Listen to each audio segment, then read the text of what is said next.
예, 우리 성도님들 한 주 동안 잘 지내셨습니까? 여러 가지 긴장된 그런 팬데믹 상황이지만 우리가 늘 그래도 하나님께서 살아계신다 그런 마음을 갖고 우리가 위로받고 살았으면 좋겠습니다. 우리가 너무 부정적이고 또 고통만 자꾸 생각하게 되면 점점 우리가 힘들어지고 자꾸 우울해집니다. 그래서 우리가 참 밝은 면을 좀 같이 보면서 늘 하나님이 살아계신다 하는 생각을 가지고 살았으면 좋겠습니다. 다시 한번 복唱하겠습니다. 하나님은 살아계십니다. 하나님은 살아계십니다. 하나님은 살아계십니다. 하나님은 살아계십니다. 예. 오늘 우리 계속해서 창세기 4장의 말씀을 함께 보겠습니다. 여러분들이 일본에 가시면은 여러 가지 관광할 때가 많이 있습니다만은 제가 이제 일본의 관서 지방, 간사이 지방 쪽으로 제가 여러 차례 이제 다녀왔습니다. 거기 가면 간사이 지방에 가면은 대표적인 명소가 몇 군데 있는데 그 중에 가장 많이 가는 데가 오사카 성이라고 하는 데가 있습니다. 일본말로 오사카조라고 하는데 그게 유명한 도요토미 히데요시 풍신수기 살았던 궁전입니다. 참 가보면은 여러분들이 찾아보면 오사카성 탁 치면 바로 인터넷에 뜹니다. 보면은 풍신수길이라는 도요토미 히데요시라는 사람의 성품을 좀 알 수가 있어요. 그가 일본 전체를 통일하기까지 얼마나 많은 사람을 죽였는지 모릅니다. 물론 임진왜란으로 한국 쳐들어와서 우리 조선의 백성의 3분의 1을 죽였습니다. 그렇게 많은 사람을 죽였기 때문에 그도 항상 죽임을 당할 거라고 하는 불안 속에 삼평생 살았습니다. 그래서 그가 성을 만들 때 어떻게 저렇게 만들 수 있을까 싶을 정도로 그 불안한 마음이 전체 성의 구조에 그대로 나타나요. 가운데 자기 궁전을 두고서 궁전도 그때 높이 쌓는 게 쉽지 않을 텐데 십몇 층인가 나무로 해가지고 쌓아요. 쌓고 주변에 해자를 만드는데 해자를 큰 해자 이런 성 주변에 적군이 못 쳐도록 하기 위해서 파놓는 물 있죠. 그걸 갖다가 세 겹을 쌓아요.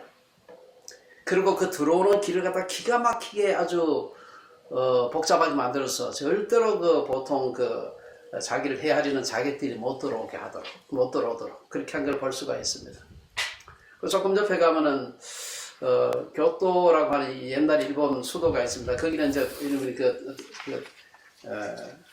풍신수기를 이기고 거기를 다시 차지했던 도쿠가와 이에야스 덕천가강이 있던데 그 사람 궁전은 높이 쌓진 않았는데 굉장히 독특하게 제가 안에 쭉 안내하는 분하고 같이 쭉 다녀보니까 자기가 죽을까봐 얼마나 철저하게 대비를 했는지 몰라요. 도쿠가와 이에야스가 앉아있던 사람들 접견하고 하는 바로 옆에 조그만 창고 같은 걸 만들어 가지고 그 옆에 일본에서 최고 가는 무사들을 안에 여러 명을 딱 되게 안 보이죠. 그런데 무슨 문제가 생기면 진짜 비호처럼 쫓아나와서 자기 주군을 위해서 목숨을 던질 그런 무사들을 거기다가 보이지 않게 바로 옆에요. 보니까 조그만 방이 있는데 보통도 물을 이렇게 내려놨다가 탁 튀어나올 수 있도록 그렇게 놨더라고요. 제가 그걸 보면서 사람을 죽인 사람들이 얼마나 불안한가 혹은 죄를 지은 사람이 얼마나 불안한가 하는 것을 정말 하고 굉장히 많은 생각을 하게 만드는 곳입니다. 특별히 도요토미 히데요시는 그게 아주 전체 성과 구조에서부터 철저하게 나타나는 것을 볼 수가 있었습니다. 오늘 우리가 본문에서는 이제 자기 아우를 죽이고 여호와 앞에서 추방당했던 가인의 얘기 그리고 그 후손들에 대한 얘기입니다. 가인은 자기 아우를 죽였기 때문에 다른 사람도 자기를 죽이지 않을까 늘 불안했습니다. 그래서 하나님께서 자기를 쫓아내니까 내 죄벌이 너무 무겁습니다. 사람이 저를 만나는 사람마다 저를 죽일까 두렵습니다. 하니까 하나님께서 그렇지 않다. 내가 보호하겠다. 못 믿어요. 표도 줬어요. 그 표가 뭔지 우리 잘 모르긴 하지만 하여튼 그걸 보면은 사람들이 우리가 저 사람 죽이면 안 되겠구나 하는 겁을 먹을 어떤 표를 줬던 것 같아요. 그럼에도 불구하고 오늘 본문이 이제 이어지는데 본문은 하나님께서 그의 생명을 보호하겠다고 약속하셨고 표까지 주셨는데도 불구하고 오늘 본문에 보면은 여호와 앞에서 쫓겨난 가인의 중요한 두 가지 모습을 얘기를 하고 있습니다. 첫째는 보면은 16절에 보면은 가인이 여호와 앞을 떠나서 에덴 동쪽 놋 땅에 거주하였다. 이 놋 땅에 거주하였다 하는 말은 가인은 유리하고 방황하리라 했는데 놋 땅에 거주를 하게 돼요. 정착하는 거죠. 하나님의 벌을 대해서 그 벌을 받지 않는 거예요. 아벨을 죽인 가인에게 하나님은 농사를 지어도 땅이 소산을 주지 않으리라고 했습니다. 사실 농사꾼이었던 가인이 땅이 소산을 주지 않게 되면은 그야말로 거처를 둘 데가 없는 것이죠. 하나님을 떠난 이 가인이 놋 땅에 거주하면서 그냥 거주한 게, 두 번째는 보면은 그곳에서 성을 쌓는다. 그냥 거주하는 게 아니라 성을 쌓. 이 성은 도시라는 말하고 같은 말입니다. 이 성은 우리나라에 무슨 남한산성같이 성곽이 있는 그런 성이라기보다는 사람 모여서 아마 성곽이 있었을지도 몰라요. 그러나 도시를 말하는 것입니다. 그래서 성을 쌓는다는 것은 도시를 건설했다라는 말하고 같은 말입니다. 이것이 도시의 기원이고 인류 문명의 시작이라고 볼 수가 있습니다.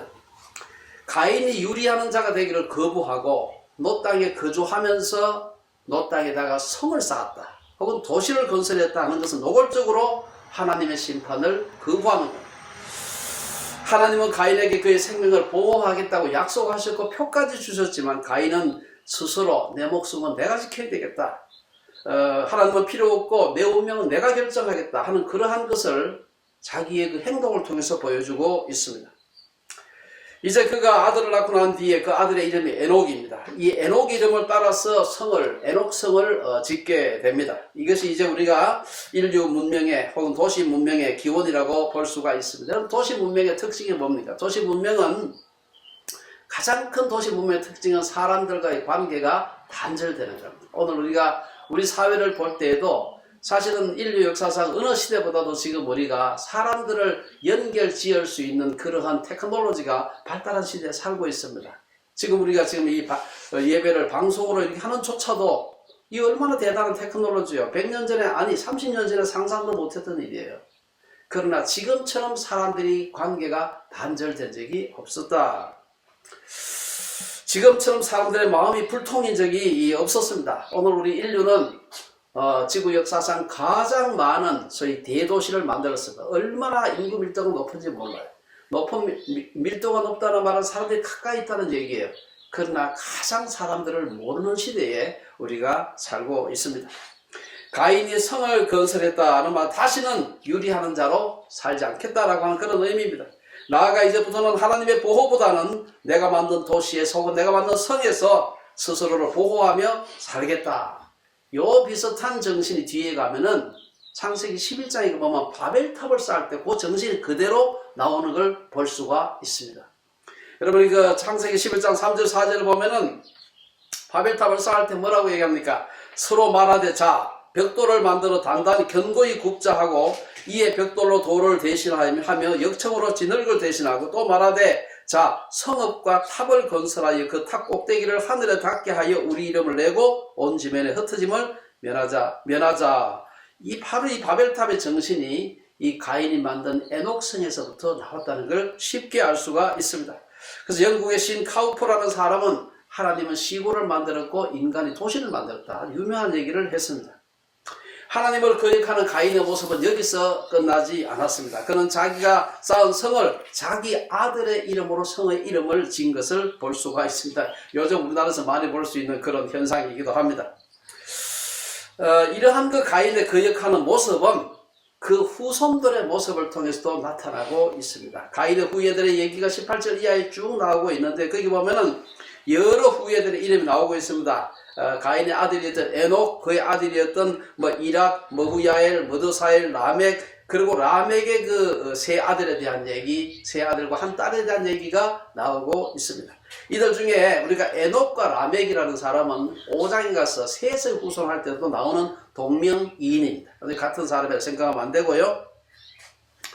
그래서 혼돈하지 말아야 됩니다. 우리 역사적 서술에서는 역사적 의미가 없는 인물은 후룩 지나가 버립니다. 오늘 보면은 가인의 후손들이 여러 이름은 얘기를 하고 있지만 가다가 탁 서가지고 자세하게 얘기하는 사람이 있습니다. 그게 누굽니까? 라멕입니다. 라멕은 중요한 의미가 있다 생각해서 좀 길게 이렇게 얘기를 하고 있습니다. 이 라멕을 어떻게 설명하고 있습니까? 라멕은 타락한 인간의 모습을 가장 적나라하게 보여주는 가인의 후손입니다. 첫째 라멕이 어떤 타락한 모습을 보니까, 첫째는 하나님의 결혼 질서에 대한 파괴자. 하나님의 결혼 질서에 대한 파괴자입니다. 18절에 보면은 누가 누구를 하고 쭉 하다가 19절에서 라멕이 두 아내를 맞이하였으니 하는 말이 나와요. 여기서 첩을 취했다는 말이죠. 그는 원초적인 가정의 창조 질서를 깨뜨린 것입니다. 그렇다고 뭐 첫째 아내 아다가 아기를 못 낳아서 그렇다, 그것도 아니에요. 아다도 아기를 낳고 또 이어서 신라도 아기를 낳는 것입니다. 아마 라멕은 자기가 두 아내를 거느릴 정도의 능력이 있는 강한 남자다, 그런 생각을 했던 것 같아요. 지금도 이슬람 국가나 아프리카의 이런 나라들에 가보면은 아내의 숫자가 몇 명의 아내를 두느냐가 남자의 능력으로 생각하는 그런 나라들이 꽤 있습니다. 네. 일부 다처는 하나님의 창조 원리를 깨뜨리는 것이다.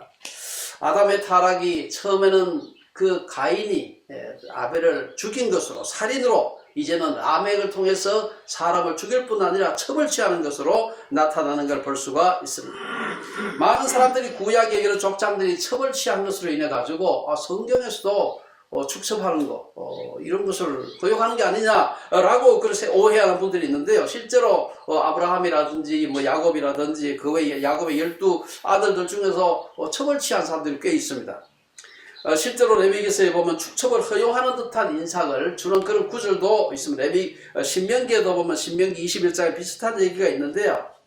그렇다고 해서 성경이 축첩을 허용하거나 혹은 축첩이 죄가 아니라고 말하는 것은 아닙니다. 하나님의 창조 질서는 엄연히 일부일처죠. 창세기 2장에서 명백하게 그 사실을 얘기하고 있고, 우리가 잘 아는 말라기서 2장에 말라기서 보면은 아주 거기에 대해서 구약의 마지막 책이죠. 거기 보면 아주 여기에 대해서 분명하게 얘기를 하고 있어요. 뭐라고 얘기합니까? 그에게는, 여호와에게는 영이 충만하였으나 오직 하나를 만들지 아니하셨느냐? 어찌하여 하나만 만드셨느냐? 이는 경건한 자손을 얻고자 하심이라. 경건한 자손을 얻기 위해서는 반드시 일부일처라야 된다. 이거 아주 중요한 말씀을 하고 있습니다. 신약에서는 말할 필요가 없습니다. 예수님도 사도 바울도 여러 차례 그 얘기를 하고 있고요. 특별히 신약에서 사도 바울은 교회의 지도자가 되려면 아주 중요한 조건이 몇 가지가 있는데 그 중 하나가 축첩하면 안 된다. 첩이 있으면 안 된다. 물론 역사적으로 하나님은 인간의 성적 타락 때문이 아니라 생존을 위해서 특별한 상황에서 한시적으로 일부 다처를 허용한 경우가 있습니다. 또 여자들에 비해서 남자들이 많이 죽는 그 남자의 절대 숫자가 부족한 그러한 때나 혹은 그러한 장소가 있었습니다. 그래서 한시적으로 그것을 허용한 적은 있지만, 그러나 축첩하는 것이 뭐 죄가 아니라든지 혹은 뭐 옳다든지 그것은 전혀 성경의 정신은 아닙니다. 이런 특별한 상황 하에서 한시적으로 하나님께서 묵인하신 복혼 혹은 중혼을 성경이 허용한 것으로 해서는 안 된다. 그래서 첫 번째 라멕은 하나님의 결혼의 질서를, 창조 질서를 깨뜨렸다. 두 번째 가인의 후손들 중에서 유목민과 목축업자의 시조가 된 야발이라는 사람이 나옵니다. 아마 이 뒤에 보면 발자가 몇 사람 나오는데 아마 발자 돌림이었는지 모르겠어요. 여기 보면 가인의 후예이자 라멕이 아다에게서 낳은 아들 야발, 목축하는 자의 조상이었다. 사실은 목축은 여러분 가만 생각해 보면 이보다 훨씬 전에, 라멕보다 한참 전에 살던 가인과 아벨 할 때 아벨이 목축한 사람이었어.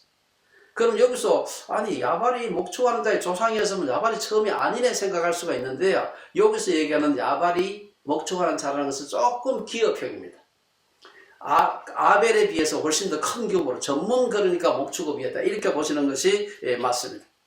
성경 주석을 보면은 양과 염소를 최초로 사람들이 가축화시켜가지고 기른 것이 거의 BC 9,000년 정도 거슬러 올라갑니다. AD까지 합치면 11,000년 정도 돼요. 신석기 시대입니다.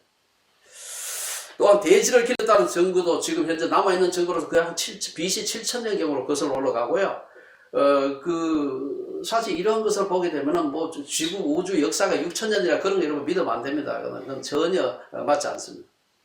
야발 이전에 이미 가축을 치는 자들이 있었다는 것을 알 수가 있습니다.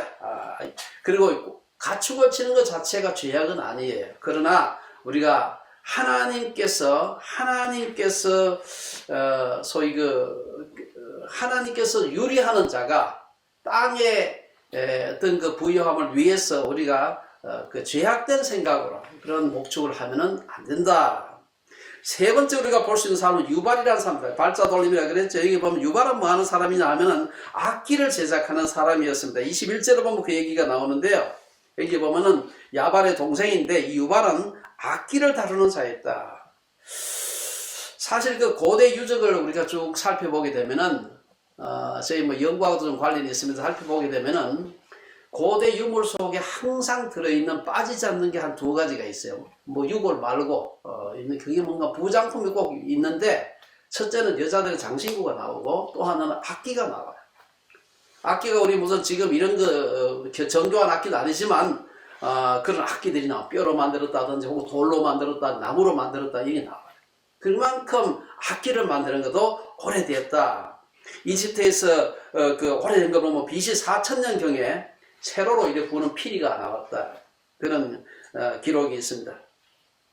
또한 하프나 수금 같은 것은 BC 3000년경까지 올라가고요.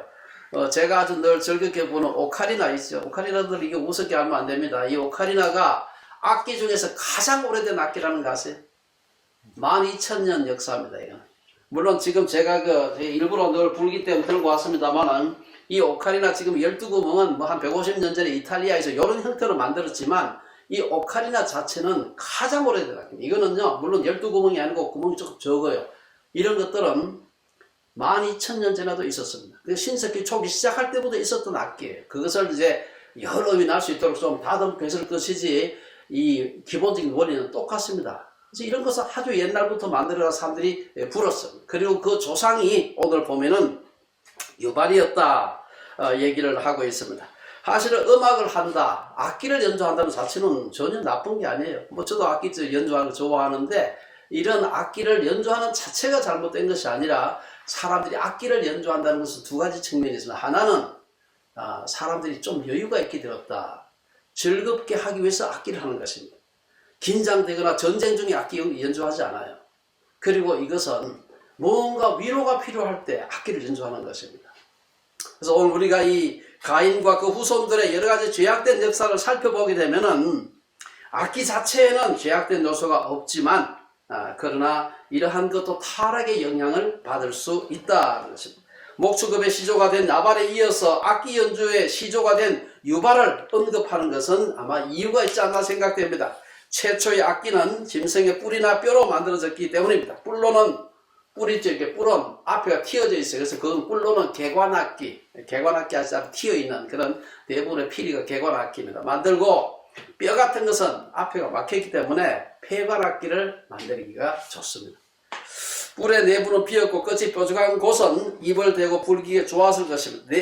그 다음 네 번째로 두발가인이라는 사람이 나옵니다. 이 사람은 이제 그 두 첩 중에서 이제 제가 말씀드린 발자 돌림은 아다의 아들들이고 이 두발가인은 실라의 아들입니다. 이 두발가인은 동철로 각양 여러 가지 도구를 만드는 자였다 이렇게 얘기하고 있습니다. 근데 이거는 번역을 따라서 좀 보면은 날카로운 도구를 만들었다. 이 말은 무기일 가능성이 아주 높습니다. 우리 개역 성경에는 그는 구리와 쇠로 여러 가지 기구를 만드는 자요 이렇게 번역했지만 개역 한글 우리 직전 성경에 보면은 그는 동철로 각양 날카로운 기계를 만드는 자요. 우리가 두 가지 중요한 여기서 생각할 걸 얘기하는데요. 제가 자세히 말씀드리지 않겠습니다만은 우리가 학교에서 배우기로 석기시대가 있다고 배웠는데 이거는 독양 각종 동철로 날카로운 기구를 만들었다. 이건 청동기 시대 아니냐?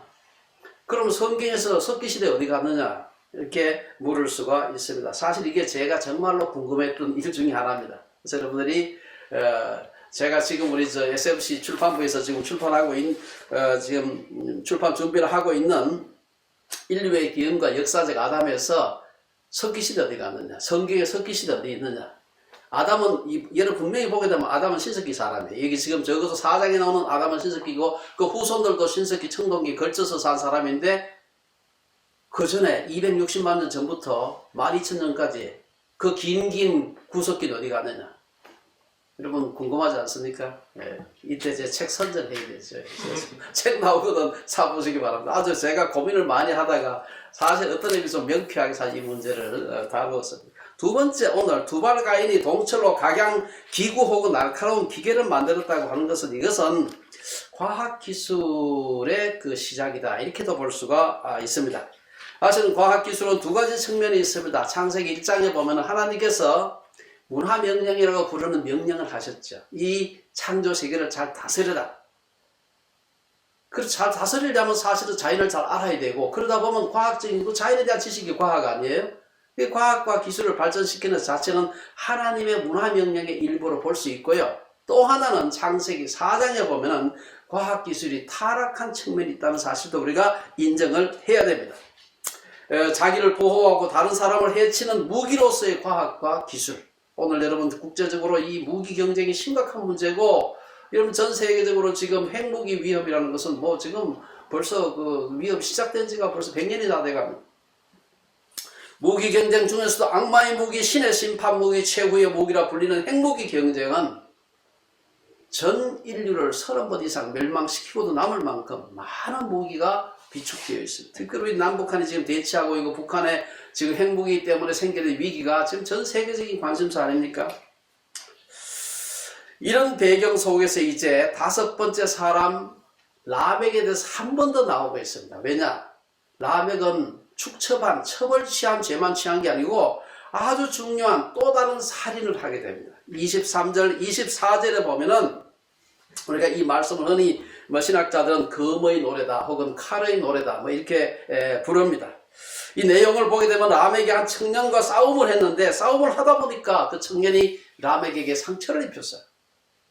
그 사람은 청년은 자기에게 상처를 입혔지만 자기는 그 청년을 죽였다 하는 것을 얘기하고 있습니다.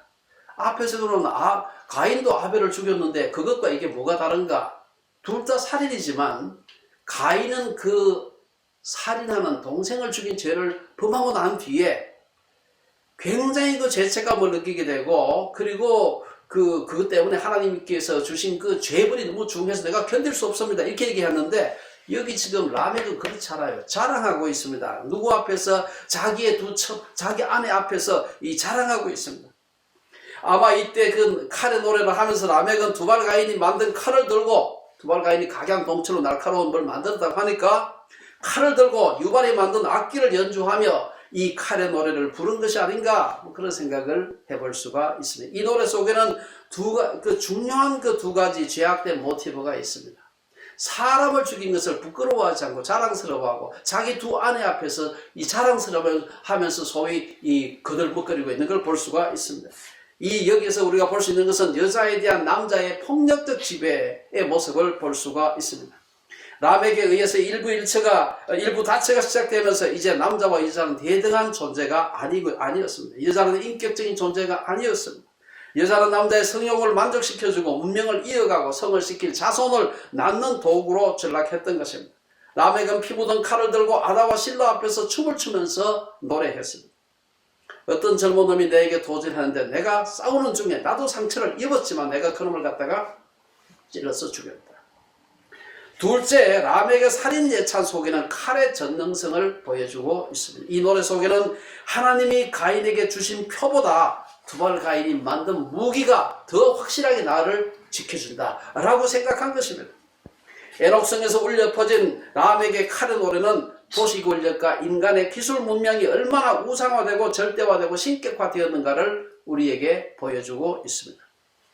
가인을 보호하시겠다고 하나님이 주신 그 표는 7배 하나님께서 그 자기를 해치는 자들에게 하나님께서 갚아주겠다 했지만 내 칼은 두발 가인이 만든 내 칼은 77배나 갚아주겠다.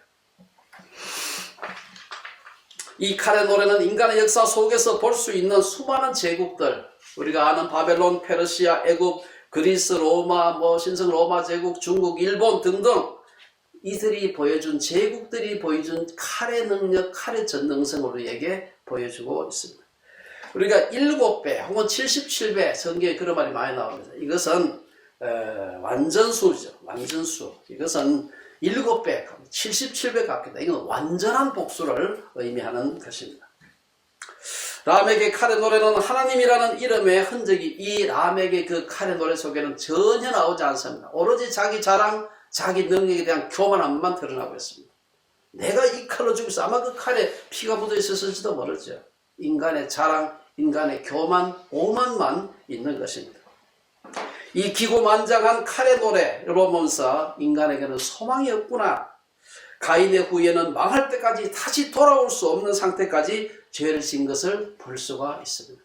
여기까지만 하게 되면 오늘 설교 끝나면 너무 우리가 절망이죠. 사실은 라멕으로 끝났다면 우리 인간에게는 소망이 없었을 것입니다. 오늘 마지막 2절에 보면은 셋을 통한 구원의 계시가 나오고 있습니다. 제가 원래 24절까지만 설교를 하고 처음에 그렇게 본문을 잡았는데 이걸로 끝나니까 너무 허무해요. 안 되겠다 해서 제가 2절을 늘렸습니다. 왜냐? 하나님께서 범죄한 인간을 대하시는데 벌 주는 것만 하게 되면은 다루게 되면 너무 힘들어. 설교하는 사람도 힘들어요, 그게. 그래서 제가 2절을 더 했어요. 하나님이 그래도 우리를 구원하시려는 하나님의 계획이 여기 보이고 있다. 이게 우리의 희망 아니겠어요? 25절을 보면 악한 가인의 후예가 전부가 아니었습니다. 하나님은 아담에게 가인이 죽인 아벨 대신에 다른 씨를 주셨습니다. 아담이 하와와 동침해서 아들을 낳았다고 하고요. 하나님은 가인에게서 출발해서 가인의 자손 중에 누구를 선택해서 개과천선시킨 게 아니고 다시 아담과 하와로부터 시작하는 걸 볼 수가 있습니다. 보면 5장은 보면 아벨을 대신해서 하나님이 셋을 주셨는데 그 셋의 후손들에 대한 얘기가 쫙 나오고 있는 걸 볼 수가 있습니다. 이 셋의 후손들 중에서 특별히 26절에서 본문은 셋의 후손 중에서 이 에노스가 나오고 이 에노스 때에 여호와의 이름을 불렀다 하는 기록이 있습니다. 아벨을 대신해서 주신 셋의 후손들 중에서 무너졌던 예배와 하나님을 향한 영적 부흥을 일으켰음을 보여주고 있습니다. 하나님을 향하신 하나님의 사랑이 중단되지 않고 계속해서 지속되고 있음을 보여주고 있습니다. 죄에 빠져서 천지가 캄캄할 때 구원의 길을 내시는 분이 하나님입니다. 아담과 하와가 범죄했을 때 이게 끝났구나 싶었는데 하나님께서 그 가죽옷을 지어 입히심으로 구원의 계시를 우리에게 보여주셨습니다. 가인이 동생을 죽이는 끔찍한 죄를 범했을 때 하나님은 그에게 표를 주시고 너 그래도 죄를 지었지만 이 표를 보고 다른 사람들을 해치지 않을 것이다. 표를 주셨어요. 이어서 하나님은 죽은 아벨 대신 셋을 주셨고 셋을 통해서 새로운 구원의 역사를 이루어가는 걸 볼 수가 있습니다. 우리가 이 얘기가 쭉 이어지게 되면 어디까지 갑니까? 5장에서 셋의 얘기가 쭉 그 후손에 대한 얘기가 나오다가 5장은 누구로 끝납니까? 노아로 끝납니다. 노아 시대에 그렇게 세상이 깜깜하고 타락했지만 하나님께서 노아의 가족을 들어가지고 모든 세상을 심판하셨지만 거기서도 우리에게 구원의 소망을 우리에게 보여주고 있습니다. 오늘 본문은 아우를 살해하고 하나님 앞에서 추방당한 가인과 그의 후예들이 만든 죄악의 문화를 보여주고 있습니다. 하나님을 떠난 인간이 무엇을 추구하는지를 보려면 그 가인과 그 후예들이 한 일을 보면 돼요. 비록 아주 자세하게 기록은 안 되어 있지만 대충 그 범주 안에서 오늘 타락한 문명도 따라가고 있는 것을 볼 수가 있습니다. 가인의 후예들은 자기 보호와 더불어서 다른 사람과의 관계를 단절시키는 성을 혹은 도시를 축조한 것을 볼 수가 있습니다. 처음으로 첩을 취함으로써 결혼을 오염시켰습니다. 인간의 탐욕을 만족하는 기업을 시작했고 자기 만족을 위해서 악기와 음악을 시작했고 다른 사람을 해치기 위해 무기를 개발하고 지금도 비슷하지 않습니까? 이러한 가인과 그의 후예들이 만든 문명은 그 당시 최강의 문화였을지 모릅니다. 하지만 물질적 풍요, 세속적 쾌락, 칼의 힘과 무력을 추구했던 가인과 그의 후예들의 죄악된 문화는 오래지 않았어. 이 지구상에 흔적도 없이 사라지게 됩니다. 뭡니까? 노아의 홍수의 심판입니다. 이러한 문화는 필연적으로 경제적 착취와 쾌락이여 탐닉, 피 흘리는 정복으로 이어질 수밖에 없습니다. 하나님은 우리들에게 십계명을 주시면서 나 내 하나님 여호와는 질투하는 하나님인적 나를 미워하는 자의 죄를 갚되 아버지로부터 아들에게로 3, 4대까지 이르게 하기니와 나를 사랑하고 내 계명을 지키는 자에게는 1000대까지 은혜를 베풀겠다. 성경은 하나님을 사랑하는 자의 축복과 더불어서 하나님을 미워하는 자에 대한 죄의 보응을 극명하게 대조하고 있습니다. 오늘 본문에 이어지는 셋의 후손에 대한 하나님의 축복은 가인의 후손에 대한 저주, 심판과 너무나 대조가 되고 있습니다. 가인과 그의 후예들과 같이 죄악된 가문이 아니라 셋과 그의 후예들이 맞는 구원의 가문, 축복의 가문을 이루는 우리 주빌리의 식구들 되시기를 주의 이름으로 축원합니다. 기도하겠습니다.